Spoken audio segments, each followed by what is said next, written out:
Welcome, everybody. As always, we need to find a way so we don't come in too hot there at the end.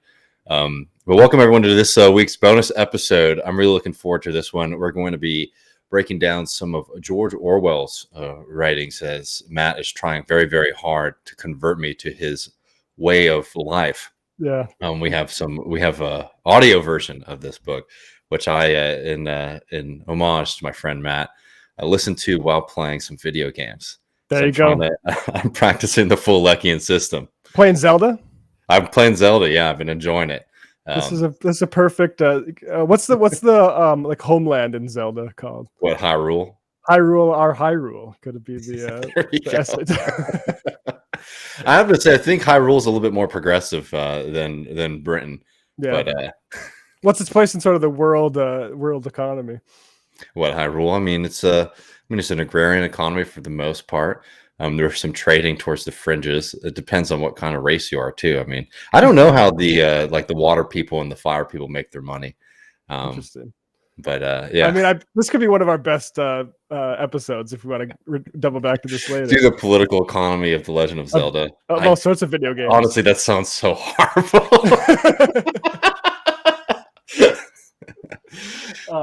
Actually, that was a thing going on when I was in grad school. There was a lot of the political economy of sort of digital spaces, and particularly video games and Facebook apps and that sort of stuff. That was digital economists were a big deal. I mean, that was a big thing when I was in like high school, middle school at Barnes and Noble. If you went in the philosophy section, it was like Buddhism, some like Plato, like because that's like the law, and then a lot of Christian stuff. And then the vast majority of it was like, I don't know, the philosophy of The Walking Dead, or like the philosophy of Mario. And it's a good way to make a couple bucks, I guess. I wouldn't be opposed to doing it if there's a fat paycheck on the other side. But hey, you got to meet the people where they are. Yeah. So one book that wasn't in Barnes and Nobles, at least when I was going to them in North Dakota, was this little pamphlet called The Lion and the Unicorn, a collection of 3 George Orwell essays published during the Second World War. Just to catch up people who don't know Orwell's sort of biography before we get there. He starts out, his class position, he is the son of an imperial administrator in Burma. Orwell's dad was big in the opium trade, particularly. Had a pretty, he wasn't super wealthy. He wasn't from the aristocracy, but he was able to reach sort of, well, I guess what we would call private education. And he was like a lower class in those elite schools, but nonetheless, he was at elite schools.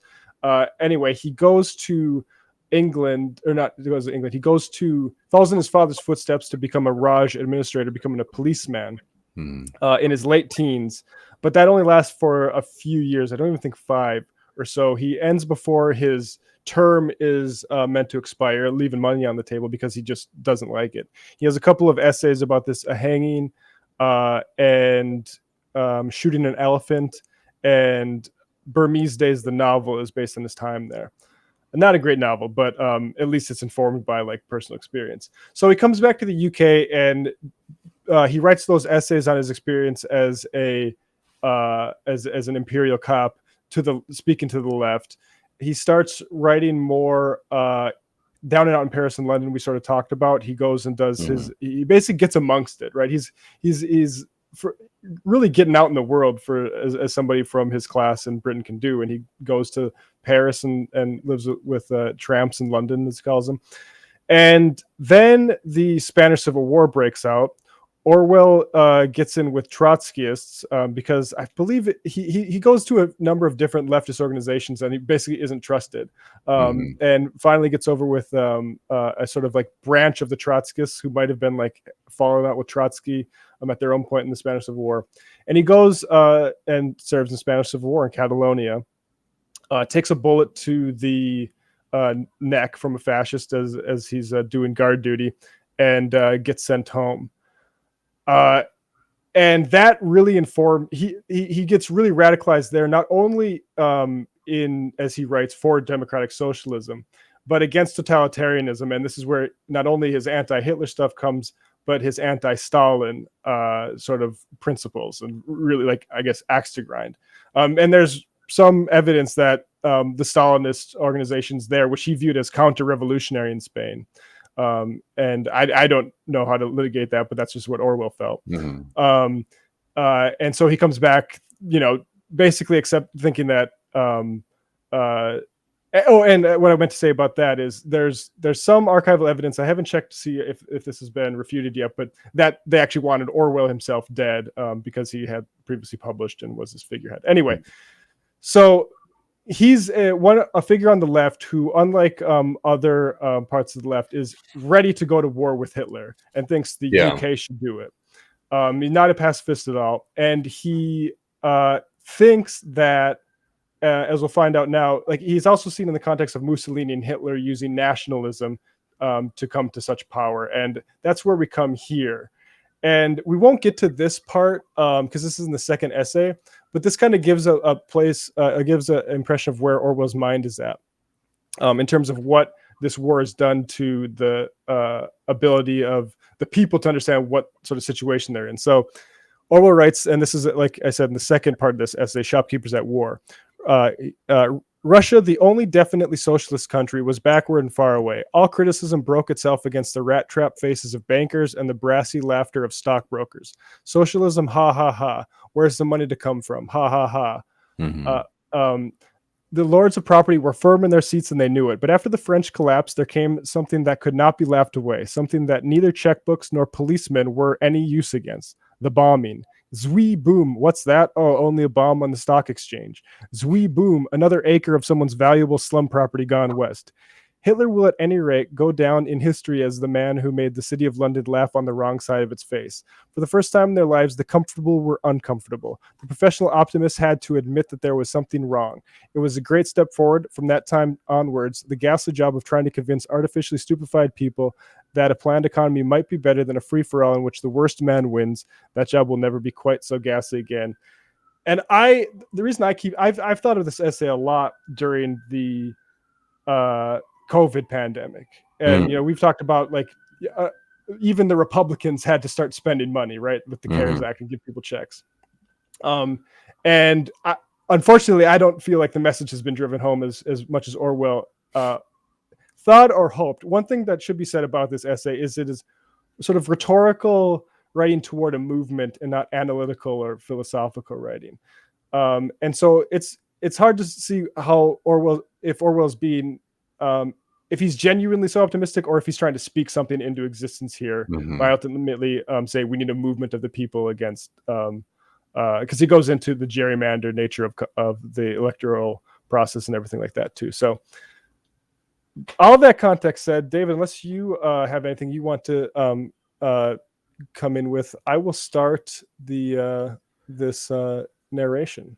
Yeah, I mean, I just want to say off the top, I mean, it's reading Orwell today is very interesting, especially in this context, because while he's gonna be talking a lot about the United Kingdom, I do think there are is a mode of analysis that could be very interesting to apply it, for example, to the United States or the different parts of the country that we're all in within the United States.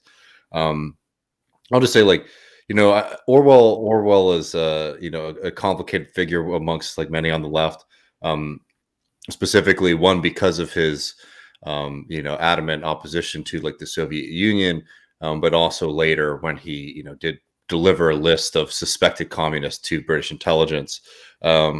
And I don't want to bring that up to litigate it one way or the other. I think more than anything, reading Orwell and trying to glean a lot of the important lessons you can get from his writing and his perspective is worthwhile, regardless of how you litigate that kind of moment in his life, right? Mm-hmm. Because he does represent a very, very strong and bold tradition that has a lot of really great analysis. I just bring it up because I find too often people when dealing with Orwell, there's a group of people that if they think that him turning over that list of people with British intelligence was a horrible thing to do, they then think that means that all of his work forever is now trash and tainted, right? Yes. Or there's people who are Orwell was 100% correct, in doing that, and his opposition to any kind of form of totalitarianism was just was bold and progressive and just, and I would disagree with that. Yes. perspective as well. So I don't know. I just like I think it's just worthwhile to sort of bring Orwell back amongst more radical left wing circles, because the grand irony, and most people listening to this are not going to be surprised by this, is like, now he is considered to be like this thinker of the right, which is just so absurd. And there's an effort to make him seem that way because he is so compelling when he's writing about ideas like democracy, justice, etc. Yeah, Hitchens himself talks about this a lot, like the people who were, and I do want to talk about the list for a little bit, like and I think Hitchens is too apologetic for it, for one. Yeah. But Hitchens does make the point that it is the right wing press that is the most sort of zealous about publicizing that list, and it's because of the propaganda value in it, not because of necessarily truth value. Now the list, I think the list is. You see, I'm so sometimes like thinking of these arguments from within the left, I forget like why the right wing would love to, trot out that list from time to time. You're right, yeah. And I think the list is important to understand like Orwell's positionality and all this, and where the limitations of it are, but sometimes where like why he was able to write like this. Like he was an imperial cop, right? Like literally, like that if it wasn't the list, it'd probably be that as a warrant to not listen to him, right? The list, like I think they're absolutely a whole, but like overall indefensible. Orwell basically, once World War II, in the process of World War II, he starts working for the BBC. Basically doing counter Nazi propaganda in India. And he's doing some good stuff, like putting out like radio plays of like great novels and stuff like that.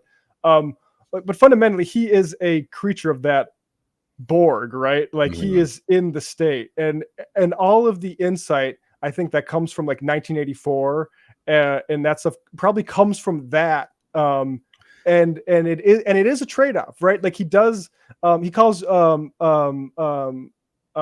Roberson too anti-white to really see things clearly, right? And that comes from him. That's rough. And I just want to say, like, you can find even in this essays, if you just control find black, Orwell isn't an anti-black bigot. He believes in equality among races, but I think that anti-white comment about Robeson is about this anti-Stalinism, and it is it's condescending, right? Like you can only see the skin color, and that's why you have this difference of opinion, right? And there's other stuff about there, like Orwell's homophobia, I think definitely exists, and his anti-communism was a bit too strict. The one thing that Hitchens does point out about that list is there was a person on it who was working at a publisher who was a crypto USSR agent who successfully blackballed Animal Farm. And because Animal Farm was written when the UK and the USSR were allies. And so that's and that valence is a lot different too, right? Oh, well, you read something about an ally, you're criticizing them because remember, Orwell thought Stalin was anti-communist, but then it comes out after the split between the UK and the USSR, and then it becomes anti-communist propaganda. That's basically how people understand both Animal Farm in 1984 today. And Orwell, just one final point, to the end of his life said, reactionaries should not make use of my work. I am not one of you. At least as far as the like nominal right. Maybe people will call his brand of leftism reactionary, but no, I mean, and I don't want to get too bogged down on this, but all those are really good points. And I would just, there's just a couple things that are worth noting. It's like, one, like regardless of like the actual political positions, it is worth noting that specifically in the United Kingdom, as was the case in a lot of other Western European powers, the communist parties, like under direction of Stalin, became quite, unfortunately, reactionary. Specifically, they were getting instructions like to no longer be because I mean, this is once Stalin does socialism. I don't want to open up too much, but it's just worth noting like the history here, because people think about like politics as just like, what do you personally believe, right? And it's like that's not very accurate, especially in a time where like the socialist question was very alive. In a way, not saying that it's not alive today, but like at least organizationally, it was sort of unsettled, right? We now are on like the other side of like defeat of a socialist movement, trying to figure out ways to rebuild it. That was a time when things were very active, and there was actually a lot more action than there is right now. So like a lot of like the kind of like communist parties, communist organizations that were like aligned with Stalin and the Soviet Union were taking instruction, to basically like sit and to like hold the membership and like the militancy of those organizations until it was like sort of like politically like advantageous for them to become more militant. So I don't know. So it's like there is like I can understand why some people have like in that time had like natural suspicions of that. And the only other thing I would add to just to understand the history is like, while you see social democracy as like a kind of alternative developing on some level, and being obviously like very much defeated, before Hitler comes to power in Germany, like the full scale of what social democracy was going to be was unknown to Orwell as well, right? Right. What was going to happen, the victories and unfortunately the losses too. So he's writing before that time. But we should get to the text before we do too much like setting up Orwell. I think people know who he is. Yeah.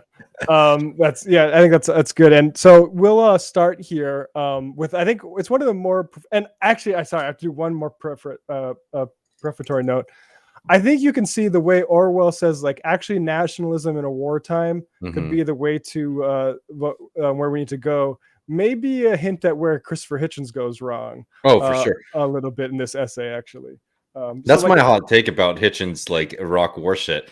Is like he was such a big Orwell defender that this was his opportunity to be I don't know. Yes, this is his wartime writings. Yeah, exactly. Yeah. So this we'll start off here. This is the Our England, Our England, and the first couple minutes here, I think pretty iconic.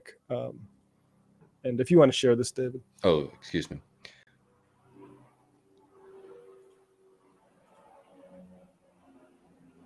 England, your England.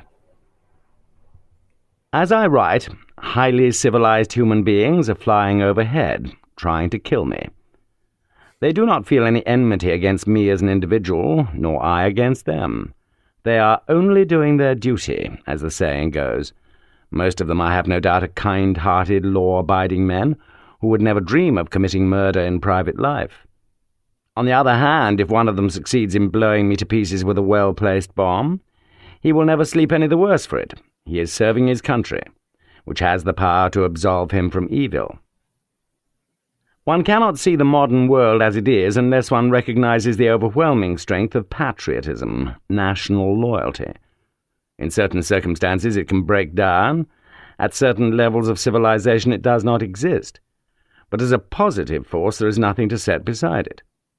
Christianity and international socialism are as weak as straw in comparison with it. Just want to note, the positive is in italics there, meaning, so he means positive as in something that can get stuff done in the world, not like it's good. Hitler and Mussolini rose to power in their own countries, very largely grasped this fact, and their opponents could not. Also, one must admit that the divisions between nation and nation are founded on real differences of outlook. Till recently it was thought proper to pretend that all human beings are very much alike. But in fact, anyone able to use his eyes knows that the average of human behavior differs enormously from country to country. Things that could happen in one country could not happen in another. Hitler's June purge, for instance, could not have happened in England. And, as Western peoples go, the English are very highly differentiated. There is a sort of backhanded admission of this in the dislike which nearly all foreigners feel for our national way of life. And so we can kind of get into the table he's setting here, right? He's going to go the first part of this essay into what makes British people so unique. And it's not all positive stuff. He also gets into like what you can tell from the bad teeth of British people, which is, he really goes for it. But I want to skip a little bit ahead to the part where he makes about like, so now you understand where you are. And if you want to comment on the patriotism stuff there, I mean, it is reminiscent of certain debates in left podcasting in general. And like, can we touch this, sort of thing? Oh, you're muted. This is an interesting text for me to wrestle with because, I mean, I'll say that I'm not somebody who you could accuse of like not having a certain sense of patriotism or regionalism in a sense, right? Where that fits into like the left project, I think is interesting because I will say for me, a lot of it is much more personal than political. Because I've been working on this talk I'm going to be giving in a couple of weeks to North Texas DSA about like Texas and like socialism, and I've been sort of struggling with this a lot because I think it's interesting to listen to Orwell sort of wrestle with it himself, because there's a part of me that says like, while like paying attention to local conditions is important, like fundamentally what we have to do is sort of the same everywhere, and it's sort of like you can have a toolbox to sort of see where you are as a society and a community, and that is going to be applicable anywhere regardless of like the culture. But at the same time, it's like, things develop for certain reasons within communities and regions and countries that you have to be able to wrestle with. I mean, there's a big reason that like the United Kingdom and like, for example, France have completely different, I don't know, left parties and movements, and that you can't just attribute them all to just like different specific material conditions. I don't know. I'm just like, because I'm very wary of like over doing too much cultural analysis. But I do think it is something that is worth sort of like spending some time visiting. The quickest thing on like conceptions of patriotism. I mean, like, if by that you mean like belief in the people around you and the people that you know around you, then for sure. Yeah. If by that you mean like a love for, the United States military, etc., then probably not. But I think Orwell understands these things too, as he talks a little bit later about the kind of peculiar nationalism that you have within the United Kingdom. The only other things I'd want to add is like, well, potentially I can understand that, like, the case of Germany, being very specific with like the different populations and groups in it that sort of led to like Nazism and things like that. Prussians, yeah. It's not like the United Kingdom certainly is without fault there, and I don't think that Orwell is necessarily saying it, because obviously there's the empire, but internally, I don't know. The United Kingdom, like that part of the world, is like a world of like pretty violent racial maybe like ethnic conflict. Right? It's like the United Kingdom is like very much like a part of the world that like has experienced that, and obviously, I mean, at least in recent times, it's not boiled over to the point of a Holocaust situation.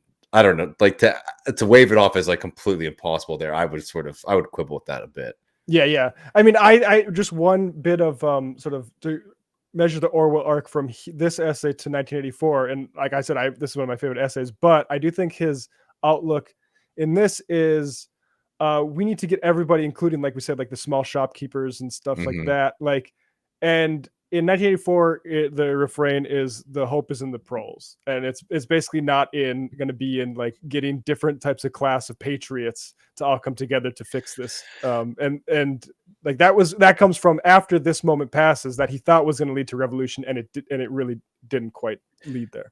There's a similarity here with like Michael Parenti. I mean, certainly Parenti would very much resent having like, just knowing Orwell's writings on like Stalin and the Soviet Union. Parenti would definitely does not agree with those.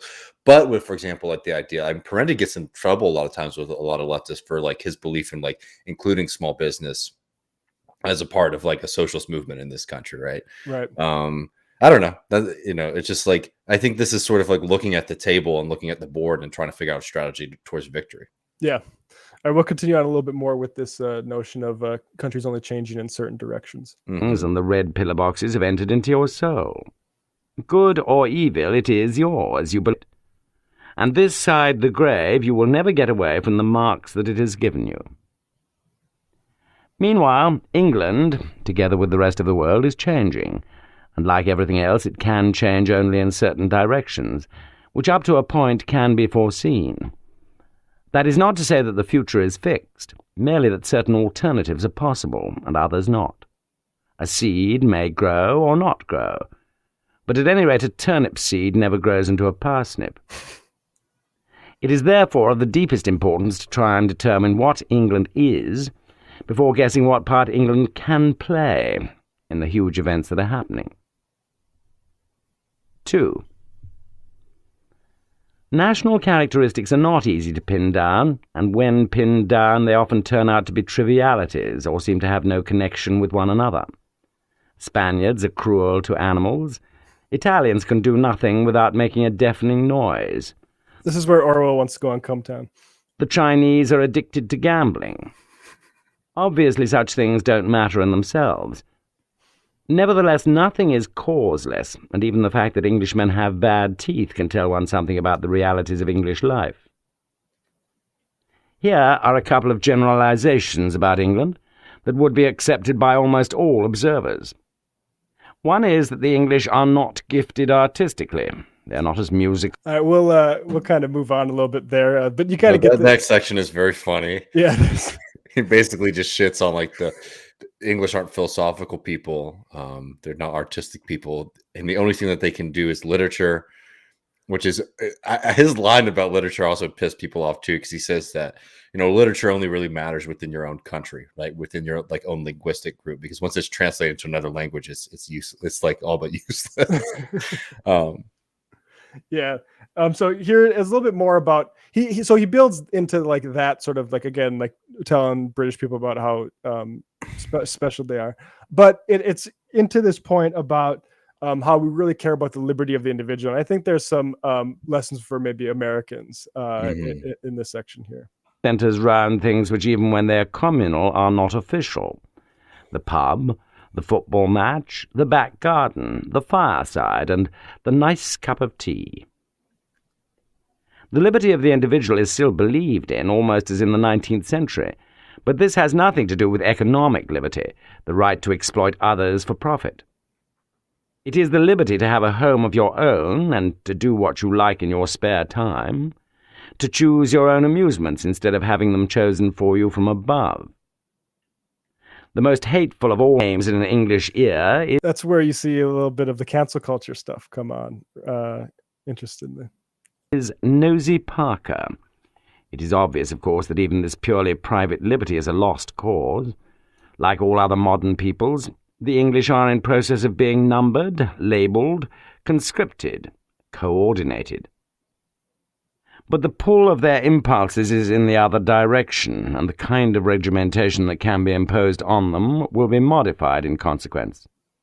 No party rallies, no youth movements, no coloured shirts, no Jew-baiting or spontaneous demonstrations. No Gestapo either, in all probability. But in all societies, the common people must live to some extent against the existing order. The genuinely popular culture of England is something that goes on beneath the surface, unofficially, and more or less frowned on by the authorities.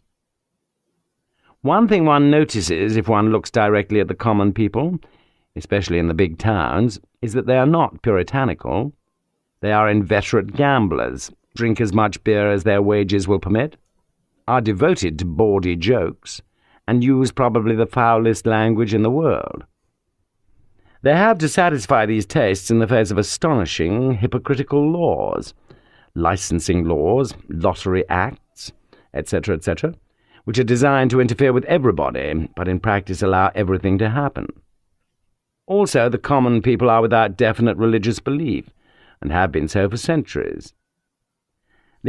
Anyway, like some of that stuff is definitely not true about America, but I think the overall way of like looking at a people is kind of interesting, like in realizing, like especially the part about they're in the process of being conscripted and collated and coordinated by the official powers, but in ways that they'll buck against in certain directions, and you'll have to modify that. I mean, you look at the way that we're trying to respond to a pandemic right now, and I think that's definitely been borne out.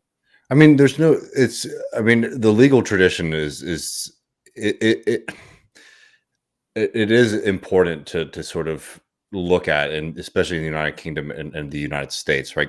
Like, to give you an example, like through like it's opposite. Like here in Texas, unlike a lot of other parts of the country, we have some laws that have developed not out of the British like legal tradition, but out of the Spanish.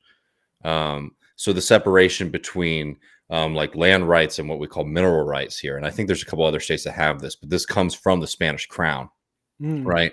Wherein you might own the land, the land that you have built, on top, right, where you build your house.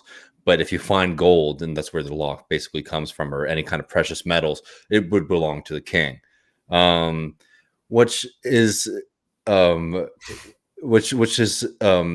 that was inherited basically once Texas, after the Texas Revolution and Texas left Mexico was its own country and then joined into the United States, so that we have like legal traditions here where you have people who like own the land on top, but they don't own what's underneath it. And for a long time, actually, the state owned the mineral rights underneath everything here, which they then, started to sell. But that is why we've talked about this on the show before. That's why you have this kind of peculiar situation like in West Texas where like some guy owns a ranch out there, but like, there's a huge oil company like coming on their property and drilling for oil because they own what's underneath it. I just bring that up because like that creates a very specific kind of development, like economically and the character that like it's interesting because like there's a kind of ethos that is sort of against that here, right? And I think that does come from that like more English tradition, right?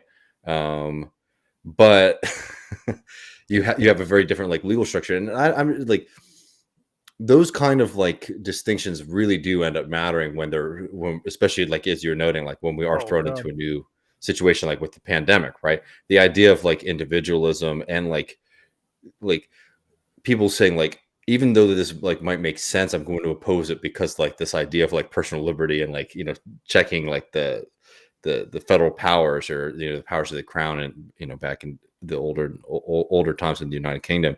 I don't know, like it does certainly permeate a kind of culture that I think does create something.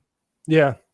Yeah. And actually that kind of leads nice into this next part where Orwell's talking about the peculiarity of British constitutions. Go ahead. No. I mean, I want to keep on this, but I do want to like throw a puzzle in here about like his claim about fascism in the United Kingdom, right? Well, I feel like maybe some of the garb and like the clothing of fascism that he talks about. I mean, we might get to it later, but he talks about like you wouldn't be able to do goose stepping in the UK, right? And while I can see that. I mean, we're living in this period of time right now where like a big question is like, was Trumpism like fascism? Was like this fascism? Was that fascism? I don't know. Sometimes I don't know, fixating on like the kind of symbolic aspects of fascism versus like the kind of like political movements. Because I think of like, you could think of like the EDL in the United Kingdom. I mean, that's undoubtedly a fascist movement. Obviously, it's not dominant like the Nazis or Mussolini's folks were in Italy, but that's a very specific kind of English. And I feel like Enoch Powell or something, isn't that like a fascist in the UK? Potentially, it's not ringing any bells for me. Or what's his name, Spode from the Wooster novels. I don't know. Like there was a very specific like, and yeah, it wasn't. It trying to import or mimic German or Italian fascism would not work there. But fascism, I don't know. It does a pretty good job at dressing itself up in the culture and the garb of like wherever it lands. So like, I just bring that up to say like, while I agree with Orwell for a lot of the points that he's making, it's like, I don't know. This is where you can sort of see the cultural analysis sort of stretched to its limit, right? So, yeah, they're not going to all wear matching shirts because they don't like to do that there. But that doesn't mean that there's not going to be like far right nationalistic movements. Yeah, exactly. I think you're right to flag that. He has a much better statement on fascism, or much more interesting one in part 3, called "The English Revolution," where he says fascism is capitalism that borrows just enough for socialism to be capable for war purposes. Which, go ahead. No. I think that's also, and I just wanted as like a side note, maybe we could do something on this in the future. But like, I think people like, I don't think that the English Revolution gets enough credit for its like radicalism and like, like we don't think of it as a great revolution, really. No, I don't know if that's just an American thing or if they have a similar feeling in the United Kingdom, but they don't consider that in the same way that I don't know. It should definitely be read in tandem with like the American and the French Revolution for sure. I think it's better than both of those. Like, we don't have time to get into it. I mean, I've been doing a lot of reading on this. We had Harvey Kay on. We'll have him back to talk about the British Marxist historians. But Christopher Hill is the great historian of the English Revolution. I've read about 6 of his books in the past couple of months. But you talk about like what happens there. I want to talk about it a little bit, I guess. What happens there is you get this opening up. You fucking the Puritans, Quakers, and then like levelers and ranters at the very Mhm. bottom. Like you have these different like radical classes. Puritans, obviously, like the ones we know best because they were the most bourgeois, more powerful. They could do capital investments like printing presses. Same with Mhm. the Quakers. The levelers and the ranters are the ones that we forget a little bit more. The Mhm. ranters basically like it's hard to, there's some people that say like the ranters were just like wreckers, because they're saying like sin is just an invention of people to keep people in line, and so that really scandalized a lot of people. The levelers were more like a part of Cromwell's army, as sort of what happened in France, but like the army becomes open place for a meritocracy, and you get Mhm. all this sort of radical ideas from the army folks. But again, like those people get screwed. The lower people get screwed, and then we just remember Quakers and Puritans. But yeah, I would love to know what leftist currently, because Christopher Hill's unfortunately passed away. There needs to be a modern left. If there's a podcast out there, let us know about it, because someone's got to be a steward of this Yeah, that history. that's a good point. So yeah, we'll continue on here a little bit more where Orwell's talking about the British judiciary. Judge, some gouty old bully with his mind rooted in the 19th century, handing out savage sentences. In England, until recently, people were still hanged by the neck and flogged with the cat o' nine tails. Both of these punishments are obscene as well as cruel, but there has never been any genuinely popular outcry against them. People accept them, and Dartmoor, and Borstal, almost as they accept the weather. They are part of the law, which is assumed to be unalterable. Like this in the context of our mass incarceration problems, I think really hits home. Mm-hmm. Here one comes upon an all-important English trait, the respect for constitutionalism and legality, the belief in the law as something above the state and above the individual. Something which is cruel and stupid, of course, but at any rate incorruptible. It is not that anyone imagines the law to be just. Everyone knows that there is one law for the rich and another for the poor. But no one accepts the implications of this. Everyone takes it for granted that the law, such as it is, will be respected, and feels a sense of outrage when it is not. Remarks like, "They can't run me in, I haven't done anything wrong," or "They can't do that, it's against the law," are part of the atmosphere of England. I mean, this really reminds me of people getting shocked that, say, the Democrats might fuck with our like challenges to their power in primaries. Mm-hmm. Like, yes, they will. And again, like, not to say that it can definitely be bested, but just like, let's get over the shock that this is happening. We all know what time it is here. But this is one of those things where, while this is one of those kind of inheritances that we have in the United States from the UK, where it's like the law has to be appealed to, but it can be appealed to by, like, I don't know, it's not neutral and it's not set, if you get what I mean. Like, it can be interpreted in a lot of different ways, which is why like our opponents are very, very good at creating, crafting like legal arguments for like why we're doing what we're doing or preventing certain things from happening. It's because like we just would not accept, for example, like the state just saying like, no, this is what we're going to do. We're going to do what we want to do. But instead there's like a kind of like performance like aspect to it. I think understanding that as a Marxist is really important. It's like to understand like, this power is actually wielded in a really arbitrary way, despite the fact that it's kind of packaged and presented in a certain way. And I think you can take, there's a couple different lessons you can take from that. Like one,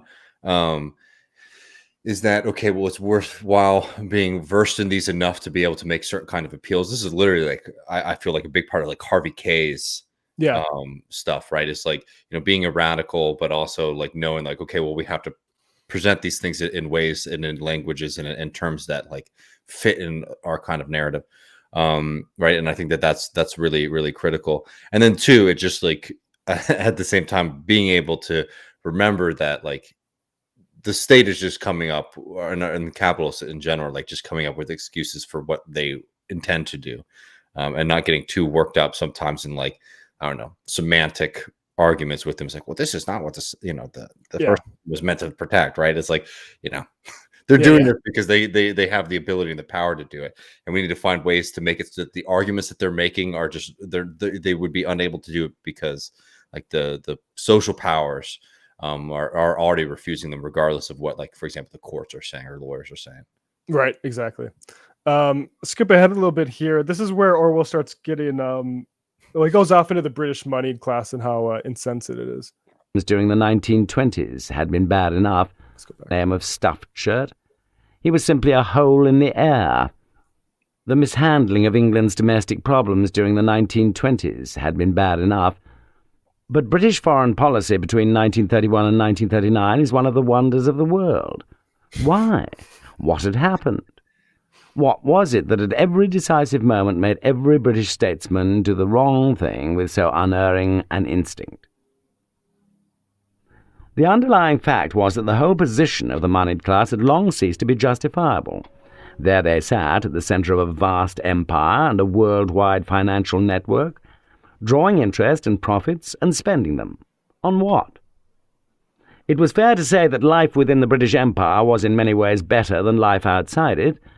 Still, the empire was undeveloped. India slept in the Middle Ages. The dominions lay empty, with foreigners justly barred out. And even England was full of slums and unemployment. Foreigners jealously barred out is the skip there. Only 500,000 people, the people in the country houses, definitely benefited from the existing system. Moreover, the tendency of small businesses to merge together into large ones robbed more and more of the moneyed class of their function and turned them into mere owners, their work being done for them by salaried managers and technicians. For long past there had been in England an entirely functionless class, living on money that was invested they hardly knew where, the idle rich, the people whose photographs you can look at in the Tatler and the Bystander, always supposing that you want to. The existence of these people was by any standard unjustifiable. They were simply parasites, less useful to society than his fleas are to a dog. By 1920 there were many people who were aware of all this. By 1930 millions were aware of it. But the British ruling class obviously could not admit to themselves that their usefulness was at an end. That part is one of the more interesting sentences I've ever heard from Orwell, because it registers the population coming awake. And kind of naturally too, right? I mean, there's a lot of like left-wing pamphletarian stuff going on like that, but it's really like, I think, conditions. People starting to realize like people are coming to class consciousness naturally. Class consciousness, and then also like the old traditions and ways of doing things to just coming in complete, into like a logjam with like the way that resources are like allocated and way that things are run in society. What I mean by that is like, this is one of the things that I think that sometimes people miss about capitalism, is that like it truly is like a revolutionizing force, because the way that we govern our society started to become tied like actually to like, material production and material things. So a lot of the kind of like, I don't know, I mean, sorry, anything regarding blood and aristocracy is like that superstition, right? It could be a very long superstition, but it's superstition. And that starts to become very quickly, that's going to be challenged by like the growth of, this moneyed class, these people who might not have, titles, and, they can't trace their lineage, like, 5, 10, 15, 20, 30 generations back. But because, when like dollars and cents becomes like the logic of the world around you, it starts to make less and less sense to like let things be sort of governed by folks who might not really have great claims even to much wealth anymore. Yeah. And that's like, that truly, I mean, like that's what's so fascinating about British history because it is such a class society. And like, I mean that even more like less in like the Marxist sense, and more like, in their sense of like aristocracy, etc. Right. And, so much, especially of the early 20th century, is that like kind of social tradition just being, challenged by like the growth of global capitalism, ironically, a system that they sort of pushed around the globe. And certain families certainly adapted well, and some others didn't. Right. And that is such a strange turn in British history. It was like the failure of that class to be able to sort of revolutionize itself. Yeah. While the world was revolutionizing around them. Yeah, it's funny. I don't think it's in this part, but Orwell also talks about how the communications technology, like a telegraph, bringing in all the parts of their empire together, ironically helped destroy it because it stopped serving as an outlet for advancement for imperial bureaucrats, right? Like, because what if you're just following the dictates of London and you're not like the cowboy sort of sheriff of India, of a giant, like basically like state-sized place, it's a lot less fun for you anymore. And like that's one of the reasons. Also, like Orwell also mentions that, like, you know, compared to his dad's time, it wasn't seen as like this great thing to do. It started to sour a little bit. But like that sort of historical view of how these things sort of develop and then I guess decay is very interesting. I'll continue. I go a little bit more here. People who are aware of all this.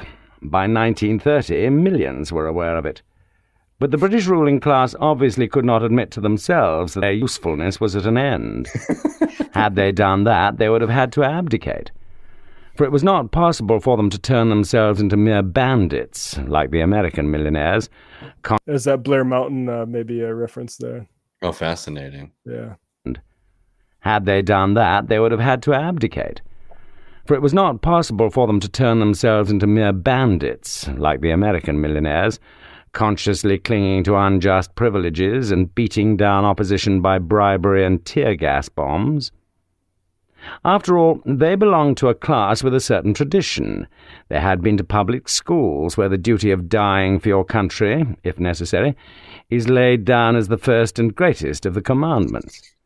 They had to feel themselves true patriots even while they plundered their countrymen.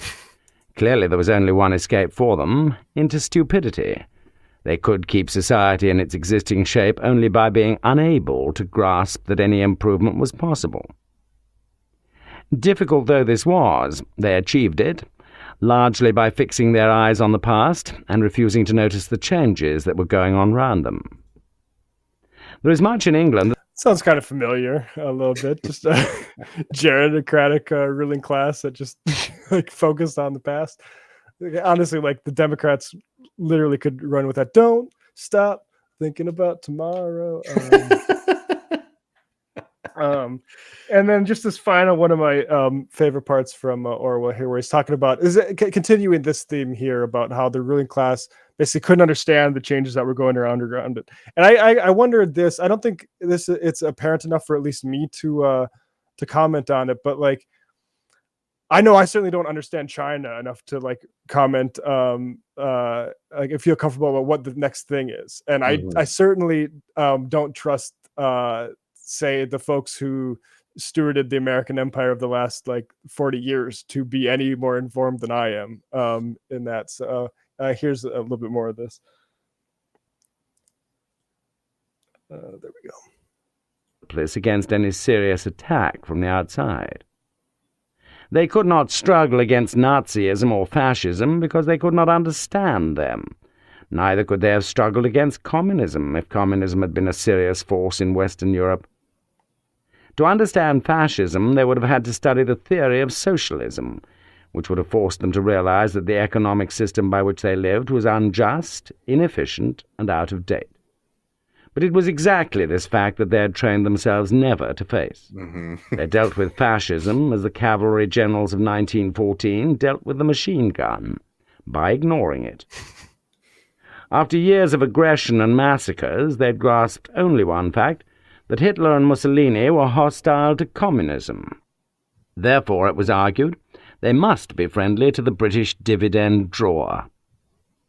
Hence the truly frightening spectacle of Conservative MPs wildly cheering the news that British ships, bringing food to the Spanish Republican government, had been bombed by Italians. Even when they'd begun to grasp that fascism was dangerous, its essentially revolutionary nature, the huge military effort it was capable of making, the sort of tactics it would use, were quite beyond their comprehension. At the time of the Spanish Civil War, anyone with as much political knowledge as can be acquired from a sixpenny pamphlet on socialism knew that if Franco won, the result would be strategically disastrous for England. And yet, generals and admirals who had given their lives to the study of war were unable to grasp this fact. This vein of political ignorance runs right through English official life, through cabinet ministers, ambassadors, consuls, judges, magistrates, policemen. The policeman who arrests the red does not understand the theories the red is preaching.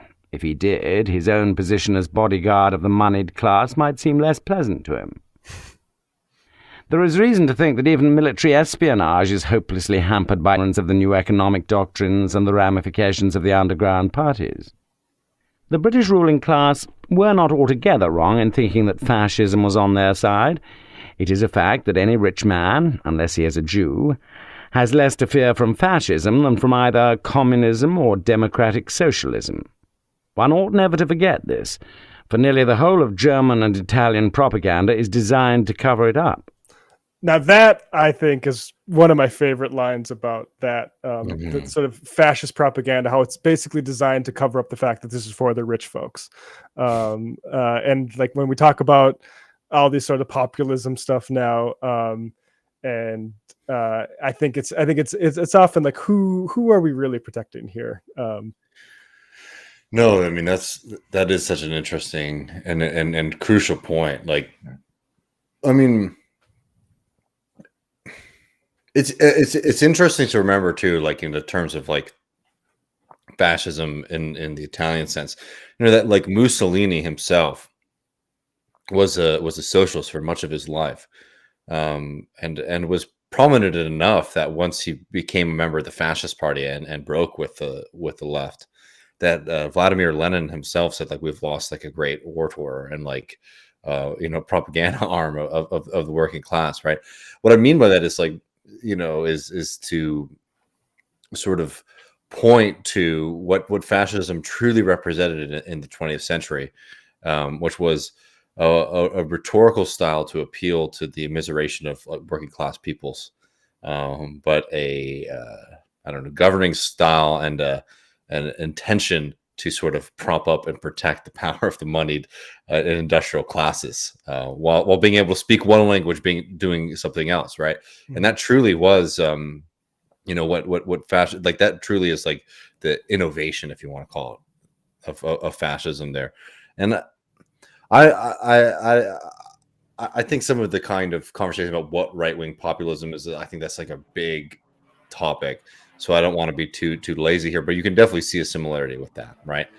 Is that some people who were big Trumpers were speaking like, we're doing it because they were feeling like somebody's finally going to come at the ground for the corruption in the inequality of our society. But of course, that's somehow going to be given to you by a bloated McDonald's loving red, white, and blue, rich boy from Queens. Blows my mind. But I don't know. I mean, that's the rhetorical style of fascism for sure. And it's necessary. Like you see, like you can't, because you can't win, at least electorally, just appealing to the many. Exactly, I mean, the few. This is why, like, necessity, like, and Orwell says, like, even the stablest democracy is liable to turn to fascism in a pinch, because when you have democracy and this inequality, it's gamed. Like, you need to turn out that sort of reactionary energy to maintain a power thing. Yeah, I mean, I also think it's worth noting too, in regards to like what Orwell is talking about too, like this like big historical shift between like the old powers, and what was sort of developing, and like the old powers not really being able to understand what was happening in front of them. We're talking about like the rise of fascism in Italy and Germany and Spain. Sometimes people think of World War II as like an extremely like modern war. And as like Adam Tooze will point out, that the German war machine was not as like mechanically savvy as our sort of imagination would lead us to believe. I mean, a lot of their supply lines were still dependent on horsepower to move things around. I mean, they were still using horse and carriage to basically to supply all of these armies, right? And the point there is just to understand that, like, so much of what that early 20th century was like the modernization of the world at a mass scale, and it was not at all culminating during World War II, right? Like that was sort of like one of the last gasps of like the ancient world, but it went on for a lot longer, right? And like those kind of struggles that continued all the way up until the 60s and 70s, frankly. Yeah. Well, that's all the clips we have. I think I'm not sure. I think I kind of exhausted myself on stuff to say about this, but I would recommend people check it out. Yeah, it's a really phenomenal piece. I mean, come for like the interesting historical political analysis, stay for him, talking about how much British coins weigh. And how they fetishize losers in war and stuff like that. I love this. I mean, I have a lot of British friends, and I hope people understand this is very like tongue in cheek and friendly ribbon. But I've always had like a little chip on my shoulder because my mom went to high school in the United Kingdom. My grandma ran away with a member of the Royal Navy, of all folks. So my mother and a few of my aunts and uncles, like they lived in the United Kingdom. Where did you meet the member of the Royal Navy? In the United States. I can't remember exactly where. I'd have to open up the family logs to find it. But my grandfather was a submarine captain in the United States Navy. So I'm sure they met at some kind of joint base. And my grandma left my grandfather for a British guy who ended up to be a real jackass. But anyways, not to litigate the whole story. I always had a little distrust of the British people because, as my mom tells it, when she had to go to school in the United Kingdom, they were just so horrible to her about her accent, and like being an American, that I've always sort of had that. I mean, I gotta say, like I mean, not that England is alone in school as a place of horror. I mean, there's a new France religious school stuff going on, but a lot of child abuse in the UK. Orwell, I mean, Hitchens writes about it in his, but Orwell has an essay. This actually collection is from a larger collection called Such Were the Joys, about his time at private school. And I mean, I feel very lucky to have gone to the public school that I did. I'll just say that.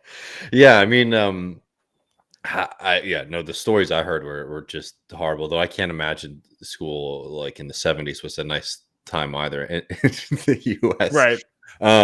But like, I don't know. I mean, like the UK is, I do agree with Orwell that it is a very unique and peculiar place. I have like a lot of love for it. Don't get me wrong, but like, there is a kind of oddness about the island, and specifically like being separate from the rest of Europe. Like, I guess it's funny as an American because we imported so much of that culture and history, obviously, but we're very, very different people, and it took me like really going, and I've only been once or twice, but really being there a couple times to realize it's like, oh man, all these things, like, while I can see some similarities here, like, boy, I'm like an American person, and like we have a very different kind of culture and like outlook and all this kind of stuff. I don't know. Sometimes it's worth remembering that, not in a kind of jingoistic way, but just understand that, like, all these histories and cultures and traditions, like, they really do affect the way that we sort of interact with the world around us. There's a really great section in a book called Cloud Atlas, I think by Russell Banks. But it's about John Brown, and they go to England to sell cotton. And the way it's written exoticizes the UK and like really accentuates difference in the way you would if you were like going to write the kind of like a racist imperial colonialist narrative, like in some Middle East or something. Exactly, you're in some jungle or some like Agrabah or something like that, and you just comment on all this stuff. But it's like as an American in England, and it's one of the more amazing passages I've ever read. So I'd check that out. Cloud Atlas, folks. Or not Cloud Atlas. It's interesting too, because like, keep talking. Go ahead. Yeah, I mean, I don't know how much you know of. People get sort of frustrated with this term, but like, have you ever heard the term like Scots-Irish as a sort of like ethnic group within the United States? And obviously, what people mean by that is like Scots-Irish, but like they mean something very different by that, because they're not talking about. Is that it? Cloud Splitter, not Cloud Atlas. Okay, I was about to say, because Cloud Atlas was like the big. Yeah, no, different thing. No, but like, the Scots-Irish tradition, like, is very big, like in the South, right? And when people use the term Scotch-Irish, they're like trying to make a distinction between like Irish folks who like went in and sort of settled in the North in like the early 20th century versus Scots and Irish and English folks who like settled or moved in and colonized like the South, right? And you can see a lot of those kind of like the manor tradition, like all that kind of stuff that is very, very British, just like very alive in its own kind of peculiar way. in the U.S. South in a way that's very different from a lot of other regions of the country. You're familiar with the Twain roast of Southern culture on this front? No, I'm not. Mark Twain has a big roast where he makes fun of the South, basically the Scots-Irish folks, for obsessing over like Ivanhoe, like Walter Scott, sort of like feudal chivalry, Knights of the Round Table sort of legends. And there's some of that, definitely. I mean, it's especially in like, the old South, like South Carolina, Georgia. It's such a part of you talk to people and like, they have, stories and lineages that go all the way back to like colonial, we should do this. This should be a text we do. We'll do this Twain one. Yeah, that sounds like fun. We should do that. We should save it for that. Yeah. But anyways, the Orwell text is really fascinating. I think that taking that analysis to wherever you are, even if you're not in the U.S., is sort of interesting. Yeah. While also sort of recognizing, like, don't overdetermine culture, because then you can get into some kind of really silly analysis that, like, oh, well, the Southern Europeans are just so passionate, and that's why, like, they're sort of militant, but like the calm, cool Northern Europeans are, right? Don't get nuts like that. But yeah, it is worthwhile looking at the things that have sort of grown. Absolutely.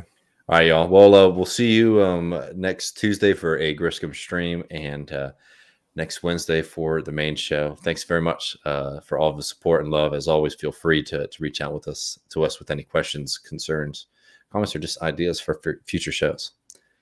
Take care, everybody. Peace.